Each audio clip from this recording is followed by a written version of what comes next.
Change that number back. Now. Grant Whitmore's voice cut across the 61st floor boardroom, and every hand around the glass table stopped moving. Nia Carter stood beside the presentation screen with one finger still resting on the keyboard. Behind her, Manhattan burned gold beneath the late afternoon sun, but inside the room the air conditioning felt suddenly cold against her skin. On the screen, one number had changed. 7. 8% had become 7. 1%. Grant pushed back his leather chair and rose. His silver cuff links flashed beneath the recessed lights. 12 executives watched him. 2 attorneys lowered their pens. At the far end of the room, a security officer stepped away from the wall. "Who authorized you to alter my presentation?" Grant asked. Nia swallowed. Her temporary badge pressed against her blouse like a label she could suddenly feel everyone reading. Nia Carter. Data operations. Contractor. "Nobody," she said. A quiet laugh came from one of the senior executives. Grant looked at her badge before he looked at her face. "Then put it back." "I cannot do that." The laugh disappeared. Grant's jaw tightened. "You cannot?" Nia heard the soft hum of the projector, the ventilation above her, the faint click of someone locking a phone screen. Her heartbeat seemed louder than all of them. "That number is wrong." Grant stared at her for half a second, then gave a thin, humorless smile. "My finance team reviewed these figures for 3 weeks. Then they should review this one again." A few heads turned. Nia knew how it sounded. A black temporary employee challenging a white billionaire in his own boardroom, minutes before he signed the largest acquisition in Whitmore Capital's history. She had no chair at the table. No title anyone here respected. No reason, in Grant Whitmore's mind, to be speaking at all. "Miss Carter," he said, almost softly, "your job is to enter the numbers you are given." Heat climbed into her cheeks. "I know what my job is." "Apparently not." The words landed harder because he never raised his voice. Grant turned toward the security officer. "Please escort her out." Shoes moved across polished stone. Nia's fingers curled beside the keyboard, but she did not step away. On the table sat the acquisition agreement, open to the signature page. Grant's black fountain pen rested across it. $2,400,000,000 waited for one stroke of ink. "Sir," Nia said. Grant reached for the pen. "We are done. If you sign with 7, 8%, you could be hiding more than $600 million in exposure." His hand stopped. Not for long. Just long enough for Nia to see it. Then Grant looked up, irritation replacing surprise. "You have 10 seconds to leave this room." The security officer was close enough now that Nia could hear the faint radio static on his shoulder. She glanced toward Chief Financial Officer Daniel Mercer. He was not laughing. He was staring at the screen. Nia had noticed the same thing 6 hours earlier in a fluorescent-lit copy room 3 floors below, 3 versions of the same forecast, nearly identical except for one number. The internal model said 7. 1. The lender file said 7. 1. The presentation prepared for Grant said 7. 8. And buried inside the file history was something worse. The number had been changed at 2:13 that morning. Deliberately. 5 seconds, Grant said. Nia stepped away from the keyboard. The officer reached the door and held it open. She walked toward him, every eye following her temporary badge as it swung against her chest. At the threshold, she stopped. Grant uncapped his pen. Nia turned toward Daniel. "Recalculate the debt covenant at 7. 1. Grant's eyes hardened. "Do not touch that computer." Daniel hesitated. The room held its breath. Then his fingers moved. Keys clicked once, twice, rapidly. The financial model refreshed. A green cell turned amber. Another turned red. Daniel leaned closer. "That cannot be right." Grant slowly lowered his pen. Across the screen, a new figure appeared in red, $617,400,000. Nobody spoke. Nia watched Daniel's face change as he opened the file history. His eyes moved down the audit log, then stopped. "Grant," he whispered. Grant came around the table. What? Daniel did not answer. He simply rotated the laptop toward him. Grant stared at the name beside the 2:13 a.m. modification, and for the first time that afternoon, the billionaire looked afraid. Because the person who changed that number was sitting in the room. Grant did not blink. His eyes stayed locked on the audit log while the room around him seemed to shrink. Daniel Mercer's laptop fan whispered beneath the silence, and somewhere beyond the glass walls, an elevator chimed. Who changed it? Grant asked. Daniel's hand hovered over the trackpad. Evan Cole. 3 seats away, Whitmore Capital's senior acquisitions director slowly removed his glasses. Nia felt the security officer pause behind her. Evan was the man who had laughed when she questioned the number that morning. The man who had told her, "People at your level do not need the whole picture."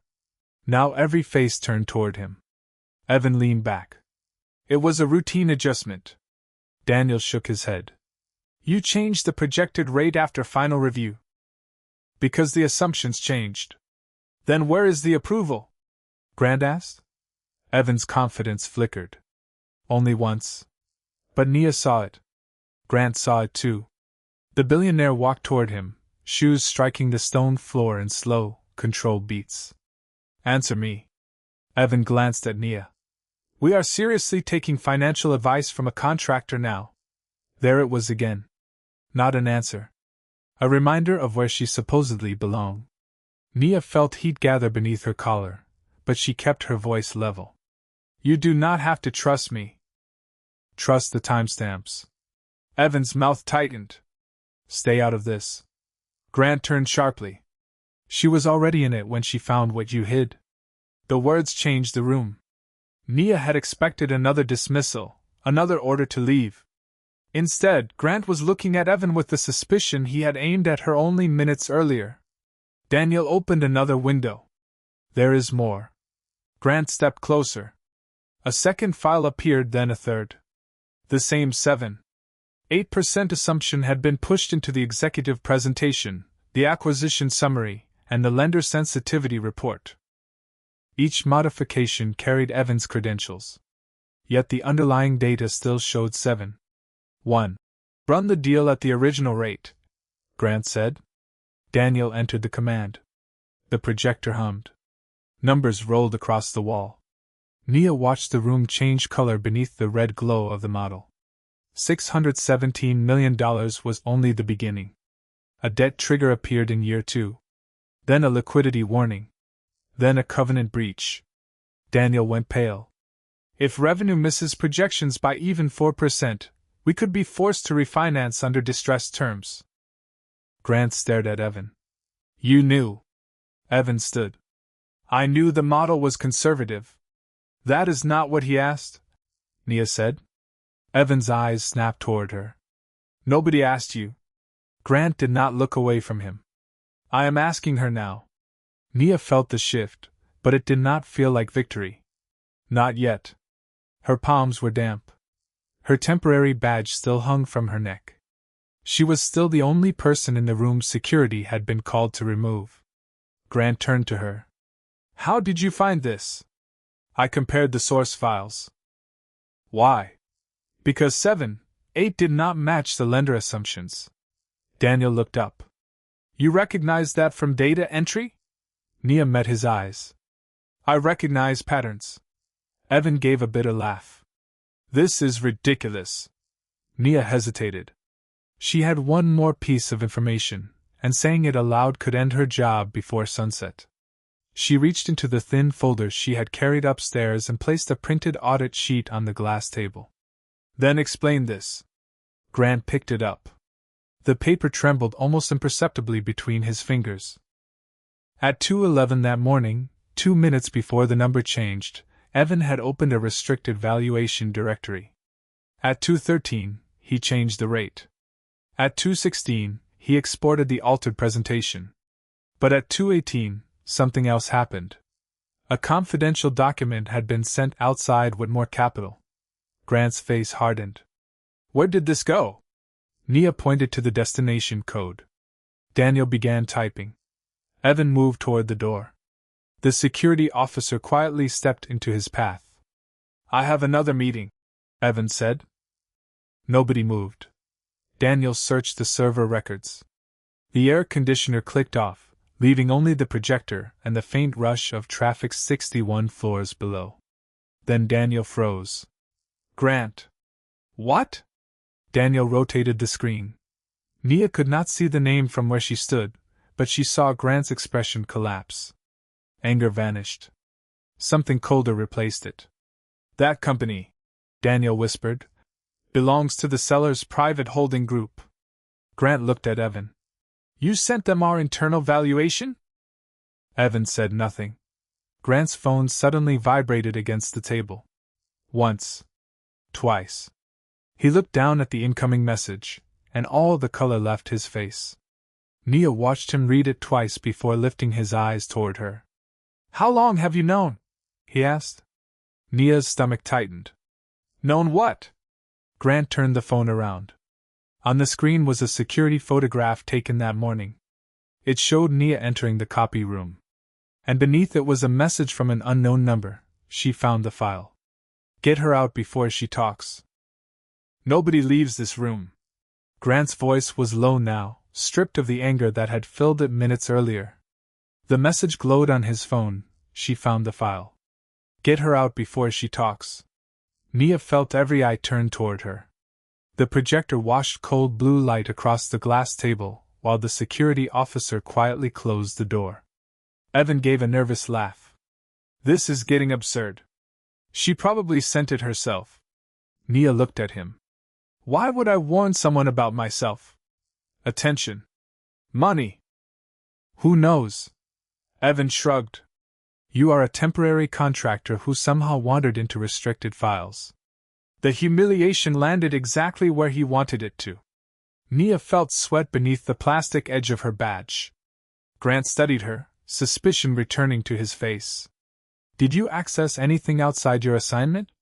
"No, think carefully." His tone sharpened. "I am." For 1 second, Nia understood how quickly power could rewrite a room. 5 minutes ago, Evan was under suspicion. Now one anonymous message had made her the easiest person to blame again. Daniel broke the silence. "Grant, we can verify her access logs." "Do it." Keys clicked. The room waited. Daniel opened Nia's activity history. His brow tightened. "There is a restricted directory login under her credentials at 2:09 this morning." Evan leaned back, almost relieved. "There you go." Grant's gaze hardened. "You told me you never accessed it." "I did not." "The system says otherwise." Nia stared at the timestamp. 2:09 a.m. Her pulse slowed instead of racing. Something about it was wrong. She stepped toward Daniel's laptop. Grant raised a hand. "Stay there." Nia stopped. The old power line snapped back into place. Billionaire at the table, black contractor near the door, security between them. Evan watched with the faintest smile. Nia ignored him. "Daniel, open the device identifier." "Why?" "Because I was not here at 2:09. Evan scoffed. "Convenient." Nia kept her eyes on Daniel. "My badge did not enter this building until 7:42 this morning. Compare the records." Daniel pulled up building access. A green timestamp appeared. 7:42 and 18 seconds a.m. Silence. Grant looked from one screen to the other. "Credentials can be used remotely." "Mine cannot," Nia said. "Contract accounts require an approved company device." Daniel's fingers stopped. He understood before Grant did. "Then whoever logged in used a Whitmore machine." Nia nodded. "Now check which one." Evan stood abruptly. "We are wasting time." Grant's eyes moved toward him. "Sit down." "Grant, this deal is already collapsing because you let a data entry contractor turn a formatting discrepancy into a conspiracy." "Sit down." Evan slowly returned to his chair. Daniel searched the device identifier. The projector flickered, then displayed a workstation code. Nia recognized the numbering pattern immediately. "That is not my terminal." Daniel enlarged it. Executive floor. Grant stepped closer. Whose office? Daniel entered the code. Nothing appeared. Device record deleted. Evan exhaled through his nose. So there is no proof. Nia looked at the blank field. Then at the modification time.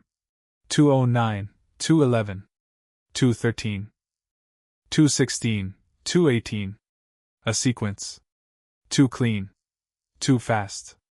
Her eyes shifted toward the conference room wall, where polished metal reflected the ceiling lights in thin white lines. They did not delete everything, she said. Grant frowned. What are you talking about? The server logs record actions. The building records movement.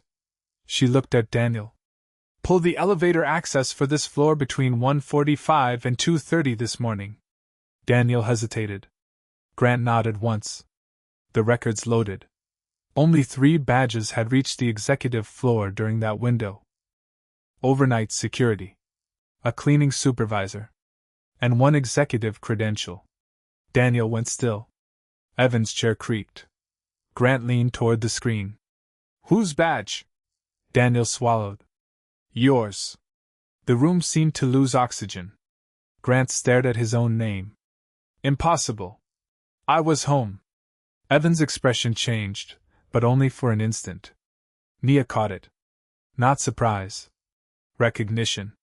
Someone cloned your access, she said. Grant turned toward her. For the first time, there was no contempt in his eyes. Only alarm. Nia moved closer to the screen despite the security officer watching her. The person who framed me did not just need my login. They needed your badge, an executive floor computer, and access to the acquisition files. Daniel whispered. That narrows it down. No, Nia said. It does something worse. She pointed to the elevator log. Grant's badge had entered at 1:57 a.m. But there was no record of it leaving. Grant stared at the screen. So where is it? Before anyone answered, a soft electronic beat came from beneath the conference table. Everyone froze. Nia looked down. A tiny green light blinked once against the metal frame. Then again. Daniel crouched just enough to see it, and his face drained of color. Grant, he whispered. That is transmitting. Grant reached toward it. Do not touch it, Nia said.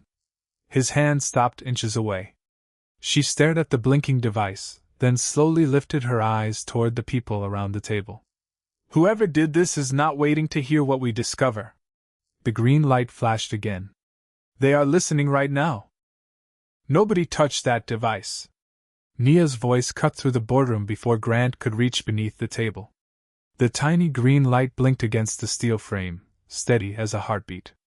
Cold ceiling lights reflected across Grant's watch as he pulled his hand back, his breathing suddenly audible. Shut down this floor, he ordered. The security officer touched his radio. Almost immediately, voices crackled through the speaker. Sir, we have a problem. Reporters are gathering downstairs. Grant turned. Reporters? Daniel checked his phone, and his face tightened. The acquisition numbers leaked. Around the table, phones began vibrating one after another. One executive raised his screen. A financial reporter had already posted that Whitmore Capital might be hiding hundreds of millions in undisclosed exposure. Another notification followed. Then another. Grant stared at them as if his entire empire were catching fire one screen at a time. Who talked? He demanded. Nobody answered. His eyes landed on Nia. You found the file this morning. Now the press has it. The accusation struck harder than his earlier humiliation because fear was behind it now. Nia felt every face shift toward her again. Evan folded his arms. I told you. She is not supposed to be here. Grant stepped closer to Nia. Did you contact anyone outside this company? No, then explain the timing. I cannot explain something I did not do. Grant's voice rose. $600 million, a compromise deal, my credentials cloned, reporters downstairs, and somehow you are standing in the middle of all of it. Nia's throat tightened, but she did not look away. And somehow I am still the person showing you what happened. Silence hit the room. Evan looked toward the door. Grant's expression hardened. Careful. Why? Nia asked quietly. Because my badge says contractor? Grant said nothing. The humiliation hung there without needing another word. Then the device beneath the table made a faint electronic chirp. Nia's eyes dropped immediately. That changed. Daniel leaned down. What changed? The light. It was blinking evenly before. Now it flashed twice, paused, then flashed once. Nia moved around the table. The security officer shifted toward her. Grant raised a hand. Do not. Nia stopped. If whoever planted it is listening, they already know we found it.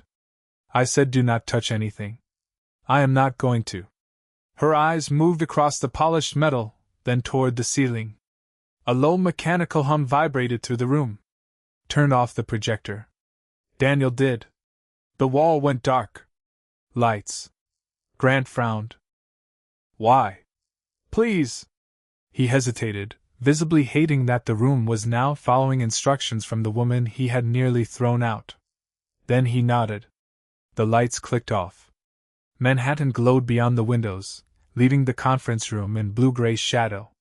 A few phones rose instinctively, their cameras recording. Put those down, Grant snapped. But Nia was staring beneath the table.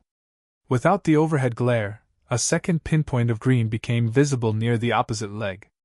Daniel whispered, There are two. Nia shook her head. No.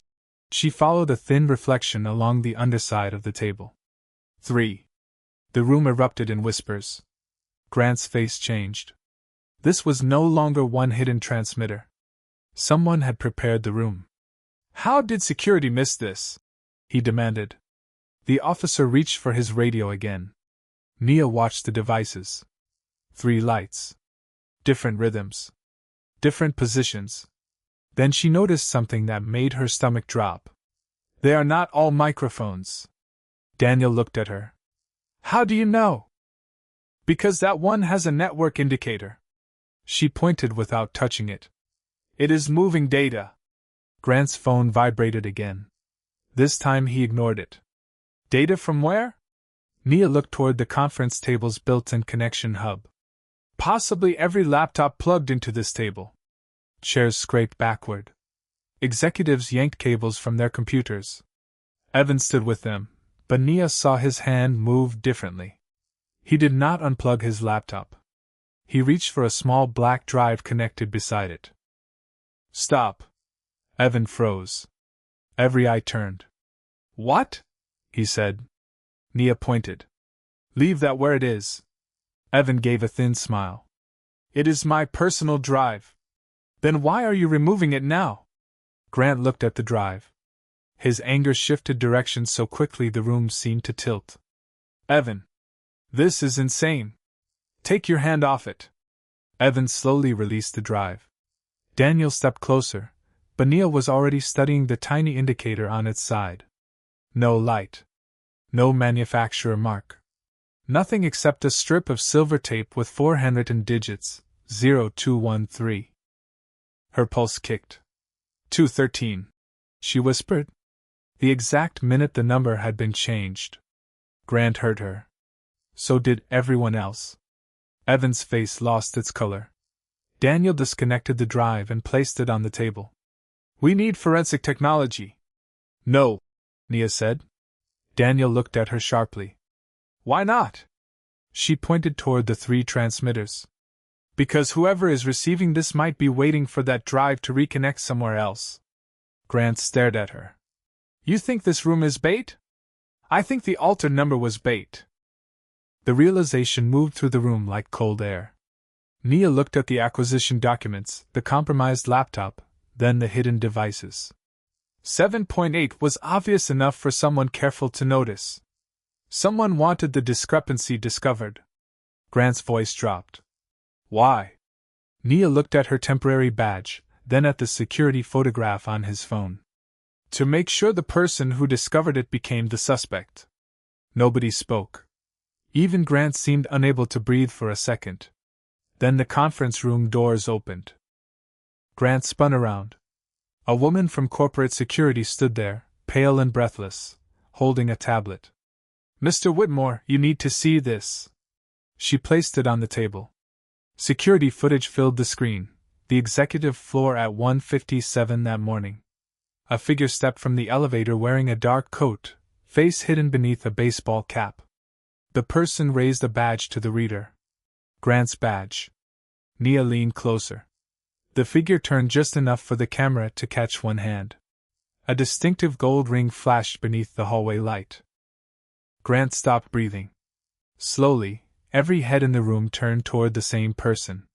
Not Evan. Daniel Mercer looked down at his own right hand.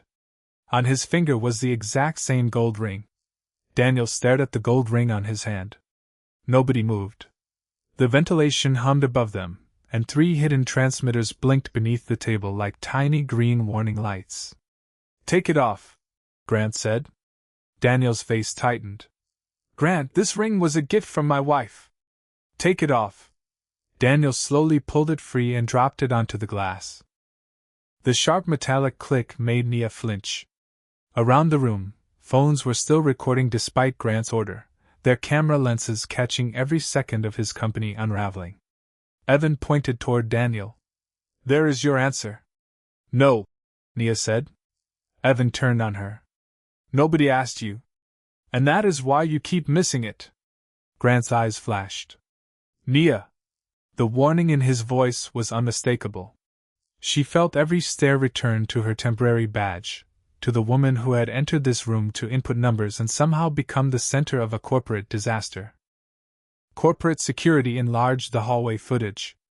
The ring flashed again on the stranger's hand. Same shape. Same gold band. Daniel's breathing grew shallow. "I was home." Evan laughed once. "Of course you were. Check my building access." "We already checked yours," Grant snapped. "Your credentials were used." Daniel looked at Nia as if she were suddenly his last chance. "You saw something else, did you not?" Nia studied the footage. The figure walked 6 steps from the elevator to the executive corridor. Something bothered her. She replayed it. 6 steps again. The stranger's right shoulder dipped slightly each time the left foot landed. She looked at Daniel. His stance was straight. Balanced. "That is not him." Evans slammed his palm onto the table.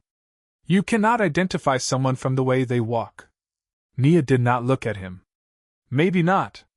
But the camera can tell us something better." Grant stepped closer. "What?" "The reflection." She pointed toward the polished elevator doors. Everyone leaned toward the screen. The figure's face remained hidden, but the mirrored steel showed the hand holding Grant's badge. "Zoom in." Corporate security enlarged it. Pixels softened. Nia's pulse hammered in her wrist. "The ring is on the left hand." Daniel looked down at his bare right hand. Silence. Evan stopped moving. Nia continued. "The hallway camera flips the angle because we are seeing the reflection. Whoever planned this wanted us to notice the ring." Grant's eyes narrowed. "Another planted clue. Just like my login. Just like your badge." Nia turned toward the black drive marked 0213. "Every clue is almost perfect. Too perfect." Grant looked at her with something new now. Not respect. Not yet. Desperation. "Then tell me what is real." Before she could answer, alarms sounded from the hallway. A hard electronic pulse. Red emergency lights began flashing above the conference room doors. Phones vibrated across the table. Daniel grabbed his. The board just called an emergency session. Grant checked his screen. His expression collapsed. "They froze the acquisition." Another notification arrived. Then another. Whitmore Capital's stock was dropping in after-hours trading as leaked documents spread online. Investors were demanding answers. Reporters downstairs were broadcasting live. Grant's entire public image was being dismantled in real time. He turned toward Nia. "This started when you touched that number." The room went still. Nia felt the words strike deeper than everything before them. No, she said. It started when someone changed it. And you expect me to believe you walked into the middle of this by accident? I expect you to look at evidence before you look at my badge. Grant's jaw flexed. Do not make this about something it is not. Nia's voice stayed quiet. You made it about who I was the moment you decided my warning mattered less because of where I stood in this room. Grant froze. Nobody came to his defense. Even Evan looked away. Nia's eyes burned, but she refused to lower them. You called security on the one person trying to stop you from signing. Grant's anger faltered. For the first time, shame broke through it. Then the boardroom speaker activated by itself. A burst of static filled the room. Everyone turned. A distorted voice came through the ceiling system. Mr. Whitmore. Grant went pale. Security reached for the control panel. Do not disconnect it, Nia said. The voice continued. You have spent the last hour blaming the wrong people. Nia stared at the blinking transmitters. Grant's hands were trembling now. Who is this? A soft laugh crackled through the speaker. Ask the woman you tried to throw out. She is the only one who has been paying attention. Then every presentation screen in the room switched on at once. A live countdown appeared. 4:59, 4:58, 4:57. Beneath it were 6 words that made Grant grip the edge of the table. Release of Whitmore Internal Financial Archive. Daniel whispered. If that archive goes public, we are finished. Grant turned to his technology team. Stop it! Nobody moved. Nobody knew how. Then Nia noticed the countdown was not decreasing normally. Every 7th second, it paused for exactly 1 beat. Her eyes shifted to the black drive marked 0213. Suddenly, she understood. That is not a countdown, she whispered. Grant stared at her. What? Nia looked toward the door, then at the drive, her face draining of color. It is waiting for someone in this room to do something. At that exact moment, Evan reached into his jacket pocket, and Nia heard a tiny electronic click. The click from Evan's pocket was almost too soft to hear. Nia heard it anyway. Do not move! Her voice was quiet, but everyone obeyed. Evan's hand froze inside his jacket. The countdown glowed across the wall. 4:21. 4:20, then it paused. 1 beat. 4:19, Grant stared at Nia. What did he just do? I do not know yet. She stepped closer to the table, slowly enough that security did not react. The red emergency lights had stopped flashing, leaving the room washed in cold white from the screens. Phones vibrated unanswered. Beneath the table, the hidden devices blinked in different rhythms. Nia watched them instead of Evan. Take your hand out, Grant said. Evan obeyed. His palm was empty. Other pocket, Nia said. Evan looked at her with open contempt. You are enjoying this, are you not? Nia's expression did not change. No, a contractor gets one number right and suddenly she thinks she runs the room. Grant looked at her, waiting for anger. It never came. Nia simply watched the countdown pause again on the 7th second. Then she looked at the black drive marked 0213. Daniel, when the archive countdown appeared, was that drive connected? Yes. And when did it start? Daniel checked the system log. 4 seconds after Evan disconnected it. Nia nodded. That is what the click was for. Evan laughed softly. That proves nothing. Maybe. Nia turned to Grant. Tell everyone to stop touching their devices. Grant hesitated. Months ago, perhaps even 10 minutes ago, he would have demanded an explanation first. Now he looked around the room and said, Phones on the table. Nobody touches anything. One by one, executives complied. The soft taps of glass against glass sounded strangely loud. Evan was last. His phone landed face down. Nia studied the room. No shouting now. No accusations. Just breathing, machine fans, and the distant pulse of Manhattan traffic 61 floors below. The countdown reached 3:43. It paused. Nia's eyes narrowed. There. Grant stepped beside her. What? The pause is not every 7th second. She watched another cycle. It happens whenever one of those transmitters flashes blue. Daniel crouched near the table without touching anything. One green light shifted blue. The timer stopped. It is receiving a signal, he whispered. Nia shook her head. It is confirming one. Grant's face tightened. Confirming what? Nia looked at the phones. Presence. Nobody spoke. She pointed toward Evan's device. Move his phone 10 feet away. Security picked it up carefully and placed it near the windows. The countdown continued. No pause. 7 seconds passed. Then 10. Then 12. Evan's confidence disappeared. Daniel stared at the timer. It stopped checking in. Nia looked toward the black drive. Because the system was not waiting for someone to press a button. It was waiting to confirm that a specific device stayed near the drive. Grant slowly turned toward Evan. Your phone. That is insane. Evan's voice sounded thinner now. Then unlock it, Grant said. No. The single word changed everything. Grant stepped forward. You were willing to hand over your laptop. You were willing to show us your files. Why not your phone? Evan's eyes moved toward the door. Security moved first, quietly blocking it. Nia did not smile. She felt no triumph.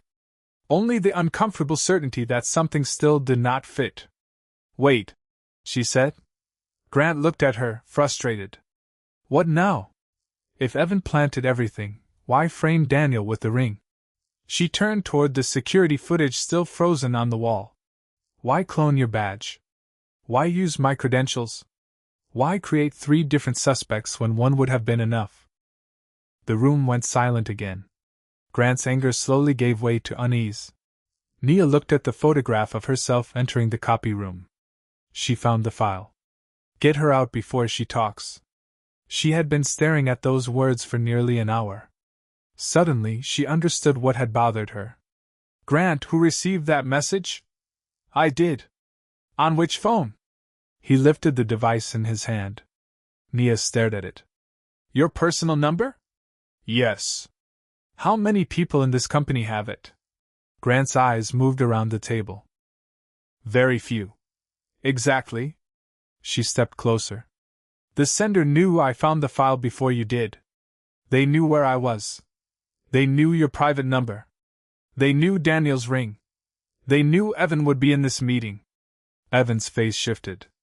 For the first time, he looked frightened rather than defensive. You think I was framed too? Nia did not answer. She looked at Grant. He was no longer staring at her badge. He was watching her face, waiting for her to see what he could not. That realization seemed to hurt him. Less than an hour earlier, he had ordered security to remove her for touching one number. Now an entire room of attorneys, executives, security officers, and financial specialists had gone silent because the woman without a chair was the only person connecting the clues. Grant lowered his voice. What are we missing? Nia looked at the countdown. 2:31, then at the phones. Then at the security tablet. The person doing this knows what happens inside this room before it happens. Daniel whispered. The transmitters. No. Nia slowly turned toward the dark glass wall separating the boardroom from Grant's private executive office. Those explained today. Her reflection floated against the city lights. Not the information they had before today. Grant followed her gaze. His face changed. Behind the glass sat his private desk, his personal terminal, and the locked cabinet where the original acquisition documents had been stored. Nia walked toward the door but stopped before touching the handle. A faint blue light was glowing beneath Grant's desk. Not blinking. Steady. Waiting. Grant came beside her, breathing heavily. How long has that been there? Nia stared through the glass. Long enough. Then the countdown behind them suddenly stopped at 2:13. Every screen went black. In the silence, Grant's private office phone began to ring. The phone inside Grant's private office rang a second time. Nobody moved. The sound cut through the dark boardroom while the frozen number 213 burned across every screen. Grant reached for the office door. Wait! Nia's voice stopped him instantly. An hour earlier, he had ordered her out. Now he stood with his hand inches from his own door, waiting for permission from the black contractor he had told to stay in her place. Nia watched the steady blue light beneath his desk. Do not answer that phone. Grant's face tightened. Why? Because they need you to. The phone rang again. Daniel leaned toward the glass. Evan whispered. How could you possibly know that? Nia pointed toward the screens. The countdown stopped at 2:13. The same minute the number changed. That is not a deadline. It is an instruction. Grant looked at her. For what? Nia's eyes moved from the office phone to the blue device beneath the desk. Authentication. Silence. Daniel understood first. Voice authentication. Nia nodded. If Grant answers, whoever built this system gets a clean sample of his voice while the device is active. Grant slowly lowered his hand. The phone stopped ringing. 3 seconds passed. Then it started again. His face went pale. Nia turned toward corporate security. Disconnect the office from the network at the switch. Not from inside the room. The security woman hesitated and looked at Grant. That tiny glance said everything. Even now, everyone still expected his authority to outrank Nia's judgment. Grant saw it too. His jaw tightened. Then he said the words nobody in that room expected. Do exactly what Ms. Carter says. The atmosphere changed. Security moved. Daniel followed Nia's instructions. One by one, the hidden green lights beneath the conference table went dark.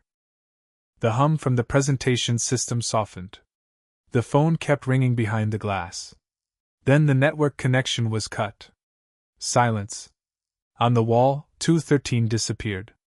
A file directory suddenly opened across the main screen. Daniel stared. What did we just trigger? Nia stepped closer. Hundreds of transaction records filled the display. Payments. Dates. Shell companies. Consulting fees. Evan's name appeared twice. Daniel's appeared once. Grant's credentials appeared everywhere. Whispers spread around the table. Evan shook his head. Those can be fabricated. They were, Nia said. Grant looked at her sharply. How do you know? She pointed toward the dollar amounts. Because whoever built this made the same mistake they made with 7. 8. Daniel leaned closer. Nia traced 3 transactions with her finger. Look at the rounding. Every fraudulent payment ends in multiples of 10,000. Real operating payments do not behave this cleanly across different vendors. She moved to another column. And these timestamps are spaced exactly 13 minutes apart. Daniel's eyes widened. Synthetic records. Designed to look suspicious under pressure. Grant stared at the screen, then at Evan and Daniel. 2 men he had almost condemned minutes earlier. So this entire thing was staged. Not the financial exposure, Nia said. That part is real.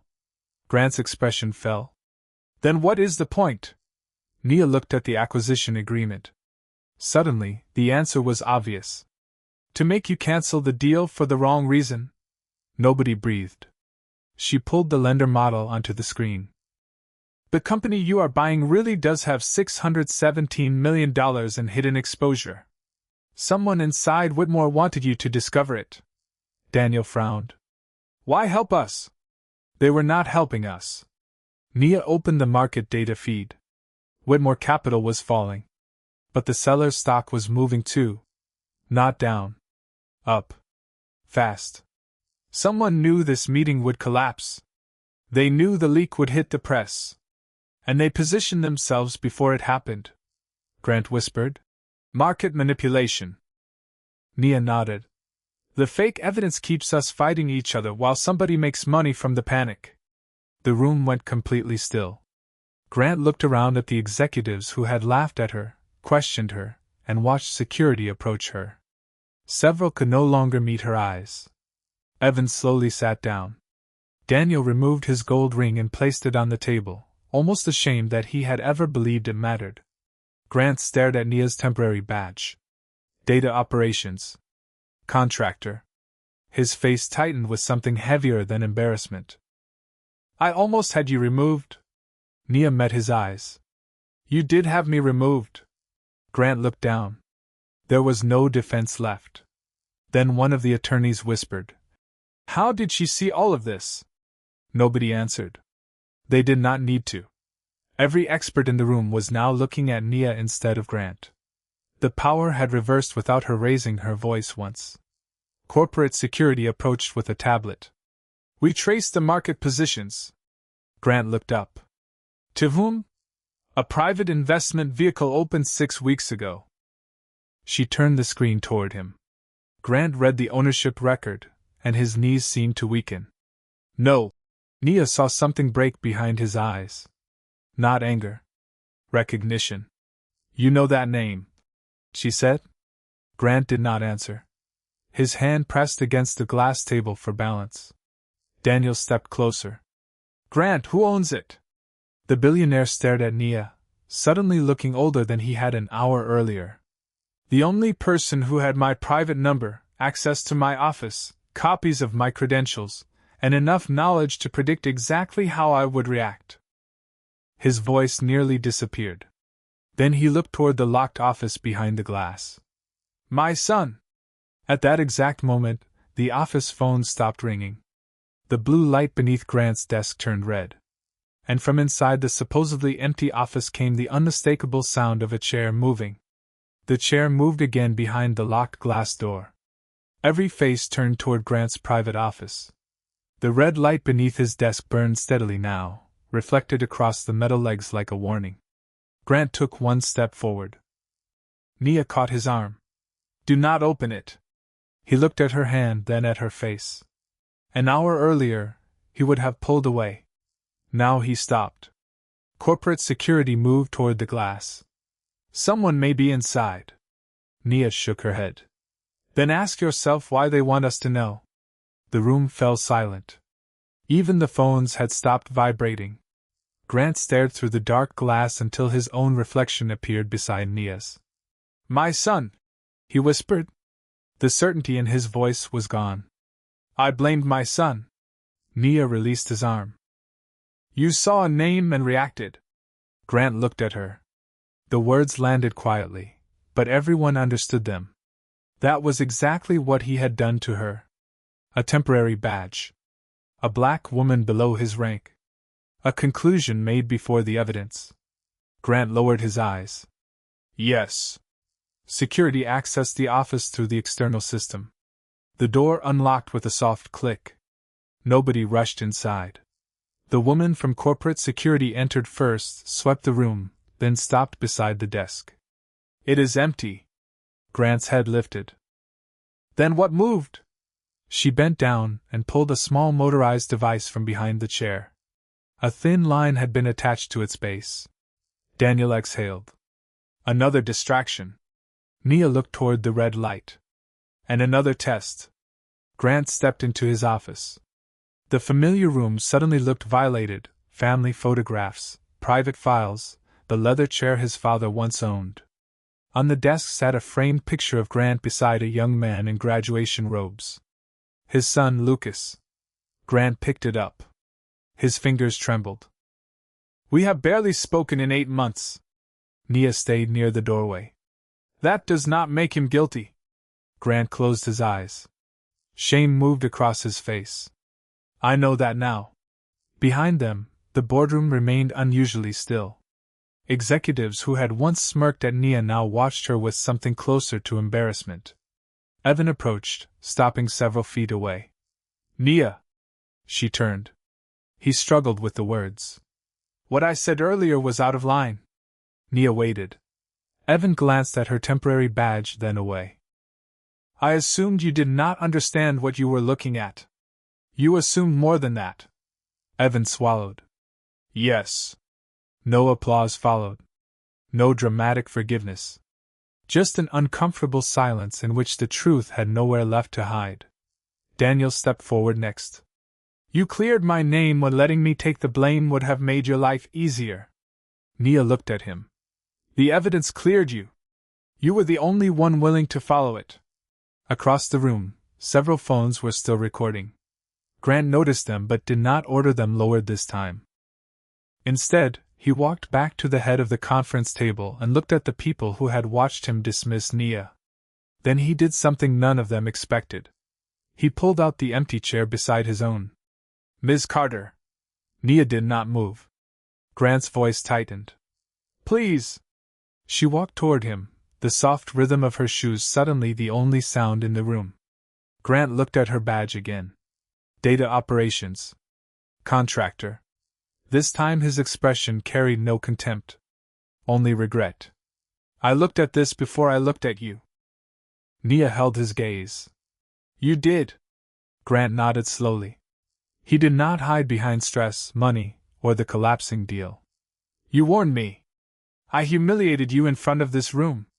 Then when the evidence proved you right, I kept looking for reasons not to believe you. Nobody shifted. Nobody coughed. Grant Whitmore, a man famous for never admitting uncertainty, stood in front of his executives and let the silence judge him. I was wrong. Nia's eyes softened, but she did not rescue him from the moment. Being wrong was not the dangerous part. Grant waited. What was? Deciding who deserved to be heard before they spoke. His face tightened. Slowly he nodded. You are right. He pulled the chair farther from the table. Nia sat. The simple movement changed the room more completely than any speech could have. Grant remained standing. Daniel placed the laptop in front of her. Corporate security moved beside her instead of behind her. Evan stepped back.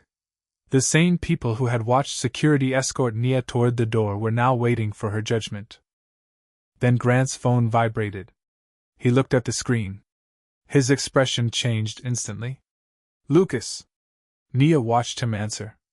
Son? For several seconds, Grant said nothing. Then his shoulders dropped. Where are you? A muffled voice came through the speaker, too faint for anyone else to understand. Grant's eyes moved toward Nia. What do you mean you tried to warn me? His face drained of color.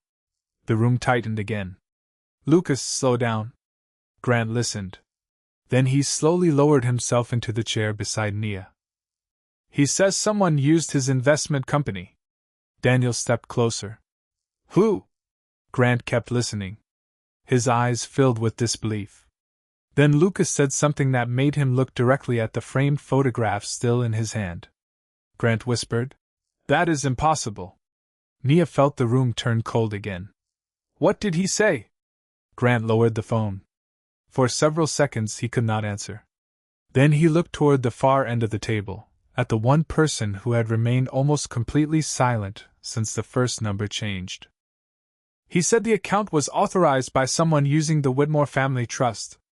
An older man in a charcoal suit slowly lifted his eyes.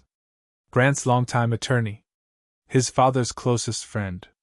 The trustee who had known Grant since childhood. Nia watched Grant's face as the final layer of certainty disappeared.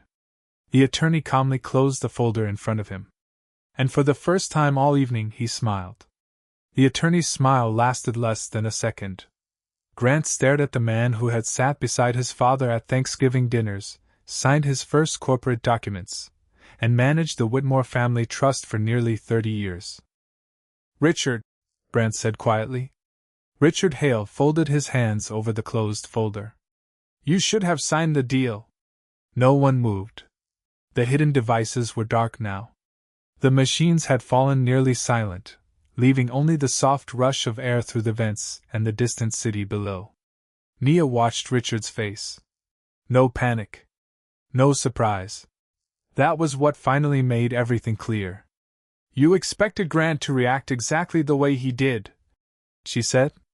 Richard looked at her for the first time as if she were actually in the room. And you were not supposed to be here. Nia's temporary badge rested against the edge of the table. That seems to have been everyone's mistake tonight. Daniel lowered his eyes. Evan said nothing. Grant remained standing beside Nia's chair. Richard's smile disappeared.